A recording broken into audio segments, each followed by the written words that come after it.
बच्चों, आज हम आपके लिए लाए हैं इंटर की जो राजनीति विज्ञान की किताब है। आपके यहाँ 2 किताबें चलती हैं, तो आज दूसरी किताब है समकालीन भारत में राजनीति। आज उसी का अगला चैप्टर है, अध्याय 4, भारत के विदेश संबंध कैसे रहे हैं आजादी के बाद। आज उन्हीं भारतीय विदेशी संबंधों का हम विश्लेषण इन टॉपिक्स के अंतर्गत करेंगे। बच्चों, आपने जब पहला टॉपिक पढ़ा था, जब भारत के राष्ट्र निर्माण में चुनौतियां थी, तो जब आपने देखा किस तरह से लोकतंत्र स्थापित करना, आंतरिक मोर्चे पर भारत कैसे संगठित हुआ, उसी के साथ उस समय भारत का जो उद्भव होता है, भारत का जो एक स्वतंत्र राष्ट्र के रूप में विश्व क्षितिज पर जन्म होता है, वह बच्चों जो है विश्व युद्ध के समय होता है, यानी विश्व युद्ध के समाप्ति की छाया में होता है। आपको पता है कि 1 सितंबर 1939 से लेकर द्वितीय विश्व युद्ध 1945 तक चलता है, और उस दौरान दुनिया में उपनिवेशवादी जो ताकतें थी, उनके बीच ये भीषण युद्ध की विभीषिका ने दुनिया के जिम्मेदार राष्ट्रों के मन में कहीं न कहीं एक बात गहरी तौर पर जमा दी कि अब जो है दूसरे पर अधिकार करे रखना ठीक नहीं है। जिस तरह से भारत में ब्रिटिश जो है हुकूमत कर रहे थे, अमेरिका सहित तमाम देशों ने, यूरोपीय देशों ने इस बात की आलोचना की और भारत को एक स्वतंत्र राष्ट्र बना। तो इस बात का जिक्र हम इसलिए कर रहे हैं कि किसी भी राष्ट्र को जब वह आजाद होता है तो उसकी विदेश नीति पर बहुत ही व्यापक असर इस बात का भी होता है कि वह किन परिस्थितियों में आजाद हुआ है। तो भारत के जो आजाद होने की कहानी है वो विश्व युद्ध के साये से शुरू होती है। तो बच्चों, आज हम ये समझेंगे कि भारतीय विदेश नीति का क्या यात्रा रही। तो सर्वप्रथम आप ये जानिए, देश के पहले प्रधानमंत्री पंडित जवाहरलाल नेहरू, जो कि अंतरिम सरकार में भी प्रधानमंत्री थे, तो 1946 से लेकर, बच्चों याद रखिएगा, 1946 से लेके 1964 तक भारतीय विदेश नीति नेहरू केंद्रित थी। भारतीय विदेश नीति नेहरू केंद्रित थी। याद रखिएगा कि इस दौर में 1946 से लेकर 1964 तक भारतीय विदेश नीति में नेहरू का एक तरफा प्रभाव रहा। जब ये देश के प्रधानमंत्री बने तब भी इन्होंने विदेशी मामले अपने अधीन रखे। अब बात करते हैं हम भारत के उनके पड़ोसियों के साथ संबंधों के बारे में, लेकिन उससे पहले सबसे पहले हम एक्सप्लेन करना चाहेंगे कि विदेश नीति होती क्या है। तो बच्चों, विदेश नीति को आप इस तरह से समझिए कि किसी भी राष्ट्र के आंतरिक और वैदेशिक संबंधों की एक झलक होती है, यानी जो अन्य विश्व के राष्ट्रों के साथ जो परस्पर संबंध और समन्वय होते हैं, उन्हीं को हम विदेश नीति के रूप में, यानी जो दूसरे पर राष्ट्र यानी दूसरे राष्ट्रों के साथ हम आपसी संबंधों का विश्लेषण हम विदेशी नीति के अंतर्गत करते हैं। तो अगर हम बात करें भारतीय संविधान में, तो नीति निर्देशक तत्व आपके अनुच्छेद 36 से 51 में रखे गए हैं, जो राज्य के लिए नैतिक रूप से उन्हें मानव के उत्थान के लिए, एक सफल राष्ट्र के लिए लागू करने के लिए रखा गया है। उसी में अनुच्छेद आता है 51। बच्चों याद रखिएगा, अनुच्छेद 51 इसमें अंतरराष्ट्रीय संबंधों के बारे में बतलाया गया है। भारत के संविधान में अनुच्छेद 51 जो नीति निर्देशक तत्व है, इसमें भारतीय संबंध कैसे होंगे पर राष्ट्रों से, अंतरराष्ट्रीय संबंधों के बारे में विशद व्याख्या की गई है। अब हम बात करते हैं कि भारत की विदेश नीति पर उसके पड़ोसियों से कैसे संबंध रहे। तो बच्चों, भारत 15 अगस्त 1947 को आजाद हुआ, लेकिन भारत के आजाद होने के बाद भारत के बगल में, यानी उसकी उत्तरी सीमा पर एक बड़ा राष्ट्र था जो कि चीन, जिसको आप देख सकते हैं 1949 में भारत से 2 वर्ष बाद यह आजाद होता है, और वहां पर जो कम्युनिस्ट सरकार गठित होती है, भारत में नेहरू जी प्रधानमंत्री बनते हैं। उनका यह सोच था कि हम अपने पड़ोसियों के साथ अच्छा संबंध रखेंगे, चाहे वो भारत रहा हो या पाकिस्तान। सर्वप्रथम हम चीन के साथ भारत के शुरुआती संबंधों का यहाँ विश्लेषण करेंगे। तो बच्चों, 1949 में जब चीन में कम्युनिस्ट पार्टी की सरकार बनती है, तो भारत के प्रधानमंत्री नेहरू जी उनसे अच्छा संबंध रखना चाहते हैं। इसके लिए वो संयुक्त राष्ट्र में भी और अंतर्राष्ट्रीय मंचों में चीन की उस सरकार का समर्थन करते हैं। उसे मान्यता देने में भारत पहले रहता है, और यहाँ तक कि संयुक्त राष्ट्र संघ के वीटो पावर में भी चीन को भारत समर्थन करता है। लेकिन बच्चों, इसके बाद 1953-54 में इसी घटना के बाद 1950 में एक घटना होती है भारत के अरुणाचल प्रदेश में, जो आजकल आप देख रहे हैं। आज जो गलवान घाटी आप अरुणाचल में देख रहे हैं, जहां पर अभी अभी हाल ही में संघर्ष हुआ, आप टीवी के दौरान देखे हैं। इस संघर्ष के जो बीज बोए थे वो इसी दौर में था। हम आपको उसी दौर में लेके चल रहे हैं। नेफा जो है वो अरुणाचल का जो है उत्तरी पूर्वी सीमांत क्षेत्र था, जहां पर 1956 में चीन ने सड़कें बनाना शुरू कर दिया। और इससे भारत को जब यह बात वहां के अखबार में इसमें छपी, जो भारत के तमाम नेताओं को पता चली, जिसमें श्यामा प्रसाद मुखर्जी और तमाम बड़े नेता थे, चाहे वो लोहिया रहे हो या सोशलिस्ट पार्टी के लोगों ने नेहरू की कड़ी आलोचना की थी इस मुद्दे पर, चीन मुद्दे पर। लेकिन नेहरू जो है वो मैकमोहन रेखा, जो कि 1914 में तय की गई थी भारत और चीन के साथ, जो है मैकमोहन रेखा, जब ब्रिटिश रूलर के अधीन भारत था, तो वो भारत ये नहीं समझ पाया कि चीन को शायद इस बात को नेहरू जी शायद नहीं भाप पाए कि मैकमोहन रेखा को लेकर चीन को कुछ दिक्कत हो सकती है। और चीन ने छल पूर्वक, या कह सकते हैं कि भारत के साथ भी धोखा किया, और उन्होंने तिब्बत में 1950 में जो है आक्रमण किया, और 1959 में एक सैनिक ताकत के बल पर तिब्बत को पूरी तरह से हड़प लिया। लेकिन इसके पहले जो तिब्बत अभी भी भारत में शरण लिए हैं दलाई लामा, जो कि वहाँ के धार्मिक नेता हैं, 1956 में भारत से शरण लेना चाहते थे, लेकिन पंडित नेहरू चीन के डर से उनको शुरुआत में शरण देने में डरे, उन्होंने समझा बुझाकर भेज दिया गया। लेकिन जब 1959 पर तिब्बत में पूर्ण अधिकार हो गया, तो अपने लाखों अनुयायियों के साथ जो है वो भारत आ जाते हैं। और दलाई लामा को जगह, जो भारत में जो है जगह देने के कारण समय जो यहाँ पर शरण दी गई, इससे चीन क्रोधित हो उठता है और उसे लगता है कि भारत हमारे जो विरोध में लोग हैं, जो हमारे खिलाफ लोग हैं, उनको शरण देकर हमारे यहाँ जो है आंतरिक विद्रोह कराना चाहता है। लेकिन उससे पहले एक घटना बच्चों घटती है जो बहुत ही महत्वपूर्ण है, पंचशील समझौता। पंचशील समझौता, इसका बार बार जिक्र आता है। पंचशील समझौता 1954। यह समझौता दो लोगों के बीच में होता है, पंडित नेहरू और चीन के राष्ट्रपति उस समय तत्कालीन थे चाउ एन लाई के बीच में। ये पंचशील समझौता काफी महत्वपूर्ण है आपके लिए। इसमें क्या रखा गया है पंचशील समझौते में, हम आपको ओरल बता रहे हैं, आप इसको नोट करते जाइएगा। तो पहला समझौता जो था इस पंचशील समझौते के अंतर्गत ये था कि एक दूसरे की अखंडता एवं संप्रभुता का सम्मान करना। दूसरा इसमें समझौता था एक दूसरे पर अनाक्रमण, यानी एक दूसरे पर आक्रमण न करना, यानी न भारत चीन पर आक्रमण करे न चीन भारत पर करे, ये दो समझौते। तीसरा था कि आंतरिक मामलों पर हस्तक्षेप ना करना, यानी तीसरा जो समझौता था कि एक दूसरे के लिए जो है एक दूसरे के आंतरिक मामलों में ना तो भारत जो है चीन के मामलों में बोलेगा और ना चीन भारत के मामलों में बोलेगा। इस तरह का तीसरा समझौता होता है। चौथा जो समझौता था ये था कि एक दूसरे के समान लाभकारी हितों को प्रोत्साहित करना, यानी समान संबंध रखना जिसमें लाभकारी, जिसमें व्यापार और तमाम ऐसी नीतियां थी जिसमें दोनों राष्ट्र परस्पर उन्नति कर सके। इसको एक्सप्लेन कर दिया हमने। और पांचवा जो समझौता था बच्चों, शांतिपूर्ण सह अस्तित्व। शांतिपूर्ण सह अस्तित्व एक शब्द है जो कि इसकी व्यापक अर्थ में है। शांतिपूर्ण अस्तित्व, सह अस्तित्व का मतलब है बच्चों एक दूसरे के अस्तित्व को स्वीकार करना और शांति से एक दूसरे के अंतरराष्ट्रीय भावनाओं तथा विश्व में एक दूसरे की उपस्थिति का हम लोग समान रूप से जो है महत्व देंगे और उसका आदर करेंगे। नेहरू ने तो एक तरफ से इस पंचशील समझौते को स्वीकार कर लिया, लेकिन चीन ने पंचशील समझौते को कभी स्वीकार नहीं किया। उसने हस्ताक्षर जरूर किए पंचशील समझौते पर, लेकिन उसने कभी इस पंचशील समझौते को माना नहीं और नेहरू इसी धोखे में रह गए। उस दौरान हिंदी चीनी भाई भाई का नारा लगता है और उसके बाद चीन जो है वो भारत के अरुणाचल सीमा पर अतिक्रमण करना शुरू कर देता है। जब इसके बाद चूंकि भारत ने अपनी उत्तरी सीमा पर ध्यान नहीं दिया था और 1962 में भारत और चीन के बीच में एक युद्ध हो जाता है। भारत और चीन के बीच में एक युद्ध होता है और इस युद्ध में भारत की कह सकते हैं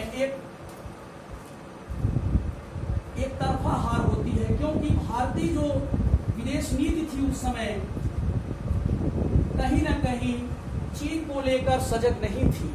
यानी उस समय हमारे प्रधानमंत्री चीन की नीयत को समझ नहीं सके और हिंदी चीनी भाई भाई में उनके पीठ पर छोरा घोंपा गया और 1962 में आजाद होने के मात्र 12-13 वर्षों के बाद ही भारत को एक बड़े युद्ध का सामना करना पड़ा, जिसमें कि भारत को काफी नुकसान हुआ। और उनसे जो है अक्साई चीन, जो आप आज लोग सुनते हो, अक्साई चीन जो जम्मू कश्मीर का भाग है, जो अरुणाचल और लेह लद्दाख को मिलाता है, आज जो जिसकी चर्चा गलवान घाटी से लेकर वहां तक जो विवाद चल रहा है, अक्साई चीन ने उसी 1962 के युद्ध में कब्जा कर लिया, जिसको कि आज तक हम लोग वापस नहीं ले आ सके। दूसरी चीज इसमें आप ये समझिए, उसके बाद फिर भारत को, यद्यपि उस समय विदेश नीति में चूंकि भारत जो है वो किसी भी गुट में शामिल नहीं था। हम बात करना चाहेंगे कि आपको हमने शीत युद्ध में पढ़ाया था कि भारत जब आजाद हुआ तो उसको ऑफर मिला चाहे सोवियत रूस के साम्यवादी गुट में शामिल हो जाए या फिर चीन के या फिर अमेरिका के साथ पूंजीवादी गुट में शामिल हो जाए, लेकिन भारत ने किसी भी सैनिक गुटबाजी से दूर रहते हुए अपने आप को जो है गुट निरपेक्ष राष्ट्र 1961 में जो मिस्र के तत्कालीन राष्ट्रपति थे नासिर और टीटो यूगोस्लाविया के राष्ट्रपति के साथ मिलकर एक तीसरा मोर्चा खोला, जिसको कहा गया गुट निरपेक्ष। गुट निरपेक्ष कोई सैनिक गुट नहीं था, बल्कि एक स्वतंत्र राष्ट्रों का, यानी जो नव स्वतंत्र राष्ट्र थे जो उपनिवेशवाद से यानी पीड़ित थे, उन राष्ट्रों का ऐसा संगठन था जो किसी भी भविष्य में सैनिक गुटबाजी से अपने आप को अलग रखते थे और जिनकी नीति थी तटस्थता की नीति। तटस्थता की नीति का मतलब है हम किसी भी सैनिक या फिर साम्राज्यवादी बातों पर नहीं पड़ेंगे, हम किसी भी युद्ध विभीषिका में किसी भी का साथ नहीं देंगे। लेकिन इसका मतलब बच्चों यह कतई नहीं था कि यह एक निष्क्रिय नीति थी, यह एक सक्रिय नीति थी जो उस समय के तत्कालीन विश्व में भावी युद्धों को रोकने के लिए प्रभावी कदम था। जैसा कि कोरियाई युद्ध 1953 में भारत की भूमिका रही, बाद में जो है खाड़ी के युद्धों में भी गुट निरपेक्ष आंदोलनों ने काफी प्रभावी कदम उठाया। अब बात करते हैं हम इसी दौरान भारत और पाकिस्तान के विश्लेषण का भी। 1947 में जब भारत आजाद हुआ तो आप सबको पता है कि दो स्वतंत्र राष्ट्रों के साथ भारत खंड का बंटवारा हो चुका था, लेकिन जो जम्मू कश्मीर थी वह उसका प्रश्न अभी भी अधूरा रह गया, क्योंकि जम्मू कश्मीर के तत्कालीन राजा हरिश्चंद्र वो अपने आप को हरि सिंह वह अपने आप को आजाद रखना चाहते थे, वो भारत या पाकिस्तान किसी में सम्मिलित नहीं होना चाहते थे। लेकिन अचानक से जब 1948 में पाकिस्तानी कबायलियों ने, यानी उसके साथ पाकिस्तानी सेना भी कबायलियों के भेष में आकर अधिकार करना शुरू कर दिया, तब उन्होंने एक समझौता किया भारत के साथ, जिसके वो आप लोग कहते हो आर्टिकल 370 के माध्यम से भारत का में विलय कर लिया। और इसी को प्रधानमंत्री मोदी ने जो है आर्टिकल 370 को समाप्त किया, जो जम्मू कश्मीर एक विशेष उपबंध था। बाद में भारत और पाकिस्तान का एक सीमित युद्ध होता है, जिसमें आज आप जो कश्मीर का भाग देख रहे हो, इतना तो भारतीय सेना ने आजाद करा लिया, लेकिन बाद में नेहरू जी ने युद्ध विराम की घोषणा कर दी, जिसके बाद पाकिस्तान ऑक्युपाइड कश्मीर, जो आप भारतीय नक्शे में ऊपर का भाग देते हो, वह कहीं न कहीं हमको प्राप्त होते होते रह गया, जिसको आज हम गुलाम कश्मीर के रूप में देखते हैं। उसके बाद बच्चों 1965 में कश्मीर को लेकर ही उस समय देश के प्रधानमंत्री थे लाल बहादुर शास्त्री जी।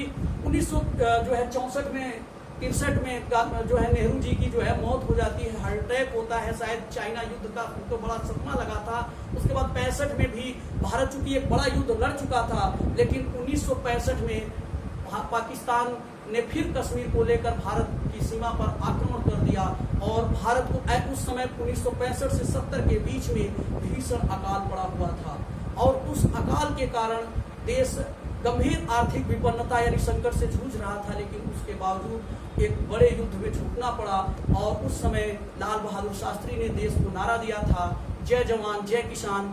और इसके बाद नेहरू जी ने यहाँ तक जनता से उपवास रखने के लिए अपील की, तो देश की जनता ने उनकी अपील पर उपवास तक रखा था। फिलहाल भारत इस युद्ध के बाद और आर्थिक संकटों में जो है जूझता रहा।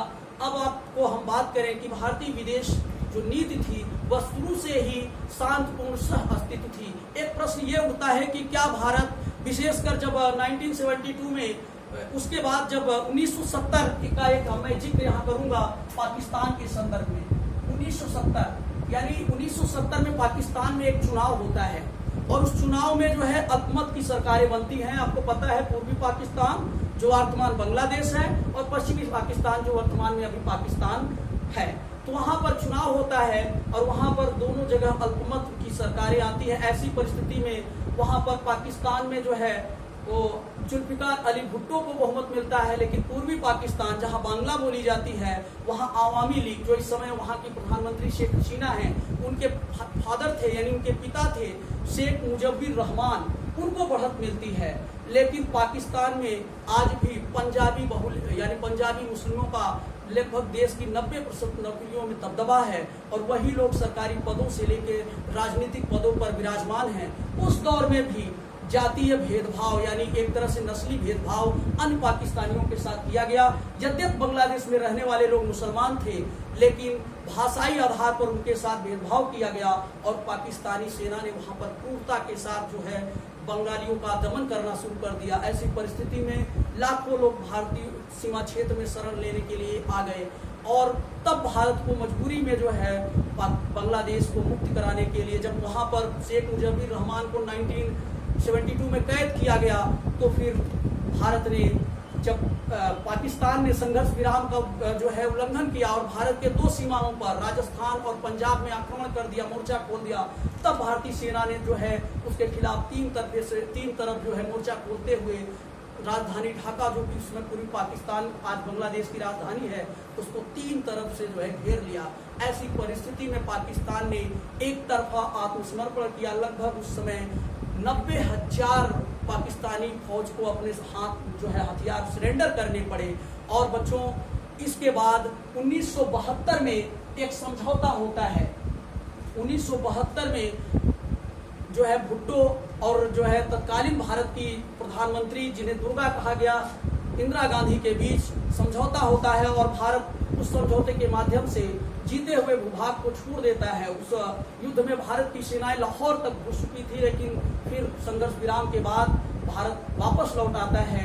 इससे आप ये देखते हो कि भारत कोई साम्राज्यवादी देश नहीं है, बल्कि उसने बांग्लादेश की जो रक्षा की थी वह क्षेत्रीय अखंडता और मानवीय संवेदनाओं से कहीं न कहीं ओतप्रोत होकर की थी, जो कि पाकिस्तान बल के बल पर, चूंकि वो आजाद ही तलवार के बल पे हुआ था और तलवार के बल पर वह सब कुछ जो है अधीन करना चाहता था। शुरू से ही उसकी नीति आक्रामक रही थी, लेकिन भारत की जो विदेश नीति थी वह कहीं न कहीं शांतिपूर्ण से अस्तित्व की थी। उसने जो बांग्लादेश के लिए किया, लेकिन उसने कोई भूभाग पाकिस्तान का उस समय कब्जा नहीं किया था। कब्जा करने के बाद भी 1972 के समझौते के शिमला समझौता के नाम से जो जाना जाता है, उस समझौते के माध्यम से उन्होंने जो है उसको वापस कर दिया।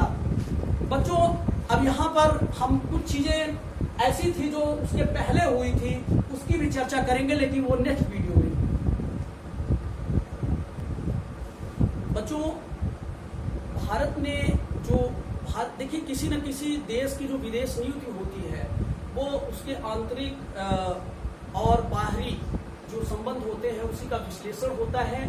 तो भारत में जो परमाणु कार्यक्रम की शुरुआत थी 1940 में जो है होमी जहांगीर भाभा के द्वारा शुरू की गई थी और 1955 में इसमें तेजी आई और जब अप्सरा 1956 में जो है प्रथम लॉन्च किया गया था। एक चीज और बच्चों समझिए कि भारत ने अपना जो परमाणु कार्यक्रम रखा वह शांतिपूर्ण अस्तित्व के लिए रखा, भारत ने अपनी अखंडता के लिए रखा, क्योंकि भारत एक बात कहता है कि वह परमाणु हथियारों का सर्वप्रथम प्रयोग नहीं करेगा और जब उस पर कोई देश परमाणु अटैक करेगा तभी वह जो है परमाणु प्रयोग करेगा। एक समझौता हुआ था बच्चों CTBT। CTBT का मतलब होता है कॉम्प्रिहेंसिव ट्रेस ट्रीटी। यह समझौता 1955 में भारत पर दबाव डाला गया था तत्कालीन अमेरिका और विकसित देशों द्वारा, लेकिन भारत ने इस पर हस्ताक्षर करने से मना कर दिया। उसका कहना था कि यह जो संधि है वो भेदभावपूर्ण है, इसमें विकसित राष्ट्रों को सहूलियत है। उन्होंने अपने को जो है जो साम्राज्यवादी ताकतें हैं वो कहीं न कहीं परमाणु परीक्षण कर चुकी हैं और हमें रोका जा रहा है, जो कि ये कहीं न कहीं नवसृजित राष्ट्रों के साथ मनमानापूर्ण संधि है। भारत 1955 में CTBT से हस्ताक्षर करने से मना करता है। बच्चों, अगर हम बात करें भारतीय परमाणु कार्यक्रम की, तो 1974 में भारत ने पोखरण में पहला जो है परमाणु परीक्षण किया था, जिसको हंसते हुए बुद्ध यानी बुद्धा स्माइलिंग नाम दिया गया। और इसके साथ ही भारत पर तमाम प्रतिबंध अमेरिका की तरफ से लगे थे, लेकिन भारत ने उन सभी प्रतिबंधों को दरकिनार कर दिया। और 1998 में आप देखेंगे 1998 जब अटल बिहारी वाजपेयी थे, फिर पोखरण परीक्षण किया गया, जो कि इस बार बड़े पैमाने पर भारत का जो है परीक्षण था, जिसके बाद भारत ने यह भी घोषणा कर दी इस परीक्षण के साथ कि अब भविष्य में हम परीक्षण नहीं करेंगे और हमारा परमाणु कार्यक्रम किसी राष्ट्र पर आक्रमण या किसी राष्ट्र के लिए खतरा नहीं, बल्कि खुद के लिए सुरक्षा है। और तमाम आपके इंटर में एक प्रश्न बनता है कि क्या 1972 में जो भारत ने पाकिस्तान यानी बांग्लादेश के लिए किया, क्या भारत एक क्षेत्रीय मतलब प्रभुता कायम करना चाहता है? वास्तव में अगर इस बात का हम विश्लेषण बच्चों करें तो भारतीय संदर्भ में ये देखा जाए तो भारतीय उपमहाद्वीप में उस समय भारत की साख थी, और आज अगर विश्लेषण करिए तो भारत की केवल भारतीय उपमहाद्वीप में नहीं बल्कि पूरी दुनिया में साख थी। अगर इस चैप्टर को आपने पढ़ा तो देखा कि नेहरू ने किस तरह से चीनी खतरे को नहीं भाप पाए, लेकिन चूंकि ये विषय आज नहीं है आप क्या, लेकिन इसको तुलनात्मक अध्ययन आपको करना चाहिए, क्योंकि आज आप देखिए चीन बॉर्डर पर वही सिचुएशंस है, वही स्थितियां हैं, लेकिन आज की जो मौजूदा सरकार है वो किस तरह से उस मामले में सजग रही और उसकी सजगता का परिणाम रहा। अगर आप देखिए कि गलवान घाटी के बाद भारत चीन संबंधों में किस तरह से भारतीय विदेश नीति सफल रही, और अमेरिका, रूस और फ्रांस, जापान यानी विश्व के प्रमुख देश भारत का समर्थन करते हुए आपको दिखाई दे रहे हैं। लेकिन 1962 में वह परिस्थिति तब भी थी। अमेरिका और ब्रिटेन ने भारत की यद्यपि परोक्ष रूप से मदद की थी, एक मनोवैज्ञानिक ढंग से मदद की थी, लेकिन डायरेक्टली कोई मदद भारत को उस समय प्राप्त नहीं हो पाई थी। और सबसे बड़ी चूक जो थी वो भारत के प्रधानमंत्री नेहरू जी ने कर दी थी, क्योंकि वह चीन के संभावित खतरे को लेकर अनजान थे। और उनकी जो एक मैंने विश्लेषण में कहा, जब 1946 से लेके 64 तक जो नेहरू प्रभाव हमको भारतीय विदेश नीति में देखने को मिलता है, तो नेहरू शुरू से ही शांतिपूर्ण सहअस्तित्व में विश्वास करते थे। वो गांधीवादी मॉडल के अनुयायी थे।